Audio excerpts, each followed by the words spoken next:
हाय गरीबो, कैसे हो? गरीबो गरीबो नहीं गरीबो, कैसे हो? स्टडी वडी कैसे जा रही है? चॉकलेट वॉकलेट खाया करो, मूड फ्रेश हो जाएगा। और सुबह सुबह चॉकलेट में प्रोटीन होता है भाई, और वो प्रोटीन इधर लगती है, छोटे दिमाग में नहीं, बड़े दिमाग में। पढ़ना वरना क्या, अपना लेक्चर है ना सारा यूट्यूब पे अवेलेबल है, कभी भी देख लेगा। ऐसे ही है ना, कोई नहीं।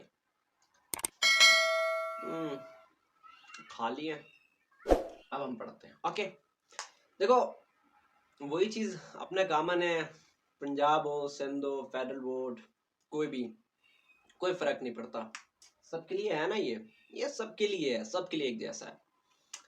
कहीं से भी मतलब ये कि आपको इधर उधर जाने की जरूरत नहीं है, सारा जो आपको डाटा है, मटेरियल है, वो यहाँ से मिलने वाला है यार। ये अपना गार्जियन जोलॉजिस्ट आप लोगों के लिए है। इसका हो सकता है फ्यूचर में नाम चेंज भी हो जाए, ये भी बता दूं। किप्सिया, क्या किप्सिया मतलब क्या है? मतलब वो क्या कहते हैं, हिडन है। चले छोड़े इस चीज को, अपने टॉपिक को स्टार्ट करते हैं। देखो आज हम पढ़ने जा रहे हैं जर्मिनेशन ऑफ सीड। जर्मिनेशन का मतलब होता है ग्रो करना, जर्मिनेट करना। Okay, the process by which a seed embryo develop into a seedling. मतलब ये कि एक जो सीड एम्ब्रियो होता है उससे एक छोटा नन्हा पौधा बनता है। क्लियर? कि जब सीड से एक छोटा नन्हा पौधा बनता है, उस चीज को हम नाम देते हैं सीडलिंग का। ओके, अब होता ही है कि सीन क्या है भाई इसमें।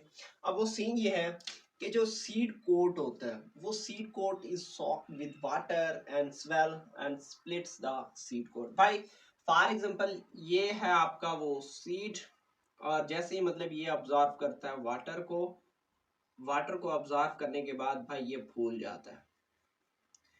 क्या होता है, ज्यादा फूल जाता है, ज्यादा फूलने की वजह से ये क्या हो जाता है, बस्ट हो जाता है। क्या हो जाता है, बस्ट हो जाता है। अब बस्ट होने की वजह से इसका जो पल्म्यूल है वो भी बाहर निकल आता है, और रेडिकल भी बाहर निकल आता है। ओके, अब जो पल्म्यूल है, पल्म्यूल क्या देता है, ठीक है। अब पहले मतलब रेडिकल की बात कर लेते हैं कि जो रूट्स हैं वो कहाँ से राइज होती हैं। इस रेडिकल से क्या निकलती हैं, रूट्स निकलती हैं। और इसी तरीके से शूट्स की बात कर लो, ये जो शूट्स है ये कहाँ से निकलती हैं, पल्म्यूल से निकलती हैं। ओके, ये पल्म्यूल है, इससे क्या निकलती है, शूट्स, और रेडिकल से क्या निकलती हैं, रूट्स निकलती हैं। ओके, अब उसके बाद देखो जो सीडलिंग है, इसको ये तेजी से ग्रो करने लग जाता है, बड़े तेजी से। अब क्योंकि उसको वाटर भी मिल रहा है, उसके पास न्यूट्रिएंट्स भी होती हैं, और साइल से भी वन वो ले रहा है, ठीक है। तो इस वजह से वो फौरन स्पीड टापो टाप जैसे कहते हैं वैसे ही ग्रो करने लग जाता है। ओके, अब इस मतलब जैसे ये सीडलिंग होता है, इसकी इलोंगेशन की बेस पे एपिकोटाइल और हैपोकोटाइल के इलोंगेशन की बेस पे, मतलब जितनी स्पीड से बढ़ रहे हैं, तो उस बेस पे इसकी ग्रोथ को दो हिस्सों में डिवाइड किया जाता है। अब एक है एपीजियल जर्मिनेशन और दूसरा होता है हैपोजियल जर्मिनेशन। देखो जो एपीजियल जर्मिनेशन है वो होता ही है कि when the cotyledon comes above the surface of the soil by the growth of hypocotyl. जैसे हैपोकोटाइल ग्रो करता है, उसकी ग्रोथ से कार्टिलेडन सॉइल के ऊपर आ जाता है। चलिए इधर देखें, देखो ये आपका वो सीड है, ये सीड से मतलब ऐसा ऐसा जर्मिनेट होना स्टार्ट हुआ, तो उससे जो हैपोकोटाइल निकला है, वो हैपोकोटाइल जैसे ही मतलब ग्रो करता है, तो उसकी जो कार्टिलेडन है वो सॉइल से अबव आ जाता है। ठीक है, कि जब हैपोकोटाइल ग्रो कर रहा है ये, तो उसकी ग्रोथ से इसकी जो कार्टिलेडन है ये सॉइल के ऊपर आ जाती है, जैसे ये देख ले, तो ये क्या कहलाता है, एपीजियल जर्मिनेशन। क्लियर? के bye the growth of hypocotyl the cotyledon comes above the surface of the soil, that is called epigeal germination. Okay, अब नेक्स्ट क्या है, हैपोजियल जर्मिनेशन। अब हैपोजियल देखो ना, चॉकलेट खाया मेरा मूड सेट हो गया।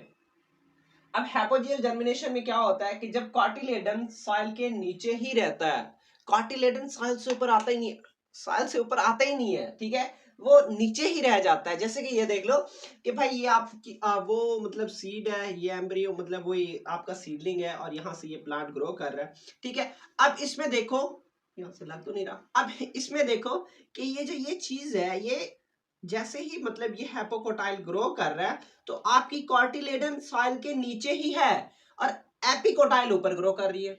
मतलब जब हैपोजियल जर्मिनेशन में ये होता है कि जो हैपोकोटाइल है वो ग्रो करता है बिलो द सॉइल, लेकिन उसके साथ जो कॉटिलेडन है वो भी सॉइल के नीचे रहता है, वो सॉइल से ऊपर नहीं आता। लेकिन होता ये है कि कॉटिलेडन से निकलने वाला जो एपिकोटाइल है वो सॉइल के ऊपर आता है। क्लियर? एपिजियल जर्मिनेशन में ये होता है कि जो उसकी कॉटिलेडन है वो हैपोजियल की ग्रोथ से क्या होता है कि ऊपर आ जाता है, ऊपर की तरफ आ जाता है। लेकिन हैपोकोटाइल जर्मिनेशन में ये होता है कि जब हैपोजियल जर्मिनेशन में मतलब ये होता है कि जैसे ही मतलब हैपोकोटाइल ग्रो कर रहा हो तो उसकी ग्रोथ से जो कॉटिलेडन है वो उधर ही रह जाता है, ऊपर नहीं आता। ठीक है, तो इसके जो टाइप की जो जर्मिनेशन है उसको हम नाम देते हैं किसका, हैपोजियल जर्मिनेशन। ओके, अब मैं भाई इनके एग्जांपल मैं नहीं बता रहा, आप लोगों ने इनके एग्जांपल आपने कमेंट सेक्शन में कमेंट करना है। आप लोग कमेंट करते ही नहीं हो यार, इतने नहीं बोलता, नहीं नहीं ठीक है, इतने ही आप इतने मतलब अच्छे बच्चे हैं, कमेंट भी कर लिया करो यार। अब उसके बाद नेक्स्ट हम पढ़ने जा रहे हैं कि condition necessary for the germination, के प्लांट के जर्मिनेशन के लिए कौन कौन से कंडीशंस होती हैं। ठीक है, what are the necessary conditions for the germination of plant नहीं सीड। ठीक है, अब उसके बाद नेक्स्ट क्या है, फर्स्ट कंडीशन है वाटर। अब वाटर का क्या फंक्शन है, you know that water is required to activate the cell and the enzymes.